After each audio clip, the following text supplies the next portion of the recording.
इस बुलेटिन के प्रायोजक हैं योगमणि इंस्टीट्यूट ऑफ नर्सिंग। नमस्कार, जबलपुर लाइव के इस बुलेटिन में आपका स्वागत है। मैं हूं आपके साथ आकाश।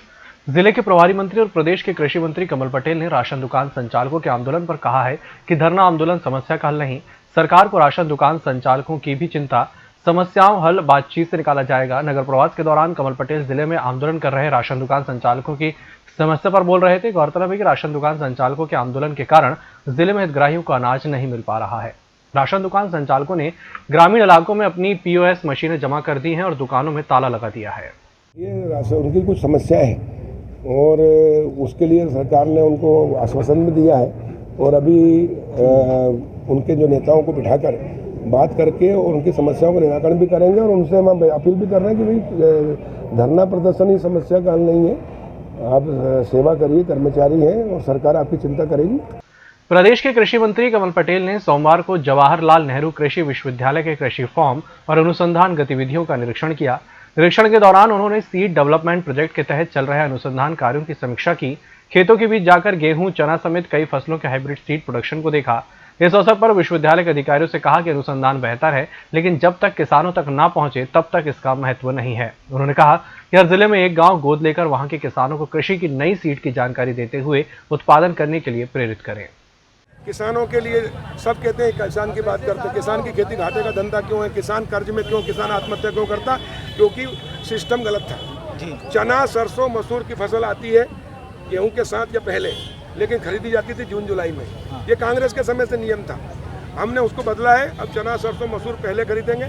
समर्थन मूल्य मोदी जी ने स्वामीनाथन आयोग रिपोर्ट लागू की है, उसका लागत का 50% जोड़कर उसका समर्थन मूल्य घोषित किया है। पिछली बार समर्थन मूल्य 18-19 में 4600 था चना का, फिर वो 4875 हुआ पिछले बार, इस बार 5100 रुपये हुआ। मसूर का भी 5100 है, 4650 रुपये सरसों का है। ये हम अभी बिक रहा वो 3400 से 4000, यानी 1500 रुपये कम, लेकिन हमने समर्थन मूल्य पे खरीदना शुरू किया है 15 मार्च से, उसका निर्णय लिया। उससे किसान के जो व्यापारी कमाता था 8000 करोड़ से 16000 करोड़, अब वो किसान के खाते में जाएगा। राज्य के स्वास्थ्य विभाग ने सरकार के निर्देश पर नवजातों और मरीजों को एक अस्पताल से दूसरे अस्पताल में रेफर करने के लिए नई गाइडलाइन तैयार की है। इसके तहत मरीज को शासकीय वाहन से निःशुल्क रेफर किया जाएगा। नवजातों के मामलों में सरकार और भी एहतियात बरत रही है। यदि किसी गंभीर बीमार नवजात को एक अस्पताल से दूसरे अस्पताल रेफर करना है तो उसके साथ पैरामेडिकल स्टाफ भेजा जाएगा। यह निर्णय रेफरल के दौरान मरीजों की मौतें रोकने के लिए लिया गया है। स्वास्थ्य विभाग ने शहडोल समेत कुछ मामलों की समीक्षा में पाया है कि गांवों या फिर संस्था स्तर से दूसरे अस्पताल में मरीज को रेफर करने में काफी देर की जाती है। ऐसे में मरीज की स्थिति और गंभीर हो जाती है और मृत्यु तक हो सकती है। रेल कर्मियों को जल्द ही रात्रि भत्ता मिलना शुरू हो जाएगा। रेलवे बोर्ड ने इस भत्ते को रोक दिया था। बाद में रेल कर्मचारियों की मांग के बाद रेलवे बोर्ड ने रेल भत्ता जारी करने का आदेश दिया था, लेकिन किसी भी रेल मंडल में रात्रि भत्ता देने का काम शुरू नहीं हुआ। इस पर all India railway men's railway ने ministry of personnel public grievances और pension department of personnel and training को पत्र लिखा था।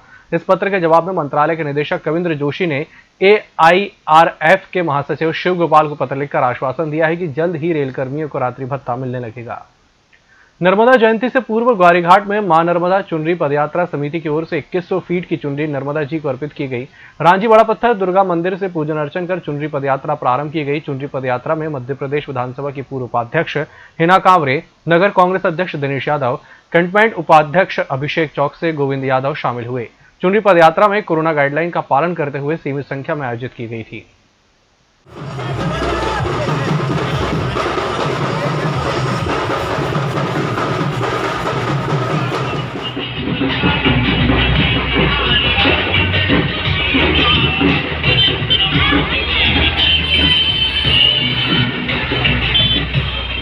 बुलेटिन वक्त चला, छोटे से ब्रेक का, जल्द हाजिर होंगे। Yogmani institute of nursing, Jamdar hospital, Jabalpur. नर्सिंग के क्षेत्र में करियर बनाने का सुनहरा अवसर। प्रवेश प्रारंभ BSc nursing, post basic BSc nursing, GNM। पता 198/2 Raigwa, ward number 72, Arihant warehouse के पीछे, पाटन बाईपास चौक के पास, जबलपुर। होटल गौरीश्री, भोपाल शहर के बीचों बीच स्थित ठहरने की सर्व सुविधा युक्त जगह है। Room available in affordable prices. और facilities free wifi, AC, TV, parking, security, lift, full sanitized room, toiletry kit. Hotel Gaurishri, hall number 8, Chittor complex, MP Nagar, zone 1, Bhopal. Phone number 7898128620। Break के बाद एक बार फिर से आपका स्वागत है। राष्ट्रीय चेतना की सजग और हिंदी की प्रसिद्ध कवयित्री सुभद्रा कुमारी चौहान की आज 74वीं पुण्यतिथि पर उन्हें देश याद कर रहा है। खूब लड़ी मर्दानी वो तो झांसी वाली रानी थी कविता के कारण सुभद्रा कुमारी चौहान को सभी जानते हैं। सुभद्रा कुमारी चौहान का जन्म वैसे तो 16 अगस्त 1904 को इलाहाबाद में हुआ था। 1919 में मध्य प्रदेश के खंडवा जिले के ठाकुर लक्ष्मण सिंह के साथ विवाह होने के बाद वो जबलपुर आ गई थी। सुभद्रा कुमारी ने 1921 में महात्मा गांधी के असहयोग आंदोलन में भाग लिया था। वो भारत की पहली महिला थी जिन्होंने अंग्रेजों के खिलाफ हुए असहयोग आंदोलन में भाग लेकर सत्याग्रही महिला का दर्जा प्राप्त किया था। सुभद्रा कुमारी चौहान कविताओं में देश प्रेम और राष्ट्र चेतना की भावना का समावेश होता था।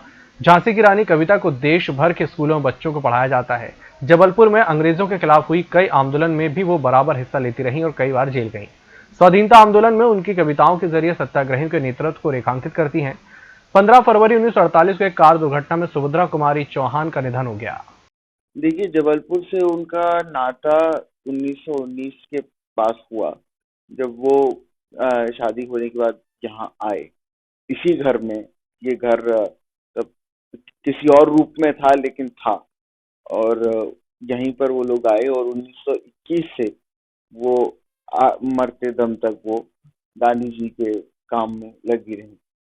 तो उनकी पूरी जिंदगी 5 बच्चे थे, और लेकिन बच्चों का, घर का ऐसा कोई लिहाज नहीं था, क्योंकि दूर दूर जाना, मीटिंग्स अटेंड करना, लोगों को संबोधित करना, कविताएं लिखना, जेल जाना, सब उन्होंने किया। और जबलपुर वापस आते वक्त 15 फरवरी 1948 को एक एक्सीडेंट में उनका देहांत हुआ। पुलवामा अटैक की दूसरी बरसी पर जबलपुर में शहीदों को श्रद्धांजलि दी गई। युवक कांग्रेस कार्यकर्ताओं ने शहीदों को याद किया। थाना अंतर्गत ओमती चौक से युवक कांग्रेस कार्यकर्ताओं ने कैंडल मार्च निकाला, जिसमें सैकड़ों युवा शामिल हुए। गोमती चौक होते हुए घंटा घर तक पहुंचे। कैंडल मार्च में युवाओं को नमन किया और श्रद्धांजलि देते हुए देश के लिए हित में काम करने का संकल्प लिया। जेल में कैदियों को नहाने के लिए जो साबुन मिलता है उसकी मात्रा और नक सुनकर ही आश्चर्य होता है। भले ही इसमें विश्वास करना मुश्किल हो, लेकिन सच यही है कि जबलपुर सहित प्रदेश की जेलों के कैदी सिर्फ 1 ग्राम पेस्ट से रोजाना दांत साफ कर लेते हैं और 75 ग्राम वाले 2 साबुन से महीने भर नहाकर साफ सुथरे भी बने रहते हैं। दरअसल जबलपुर सहित प्रदेश की अन्य जेलों में बंद 47,000 कैदियों को मिलने वाला सामान अक्टूबर 2016 से बंद हो गया है। इस बात की पुष्टि जबलपुर सेंट्रल जेल के अफसरों ने भी की है। पश्चिम मध्य रेल में इस वर्ष दुर्घटनाओं का ग्राफ कम हुआ है। इस वर्ष 30 दुर्घटना हुई हैं, जबकि बीते साल 43 हुई थी। ये ग्राफ सुरक्षा को मजबूत करने में हुआ है और बताया जा रहा है कि पश्चिम मध्य रेलवे में 2019-20 में 7 फरवरी तक कुल 43 रेल दुर्घटनाएं हुई थी, जिनमें से 29 घटनाओं के लिए पश्चिम मध्य रेलवे को दोषी माना गया। इस बुलेटिन में फिलहाल इतना ही। नमस्कार।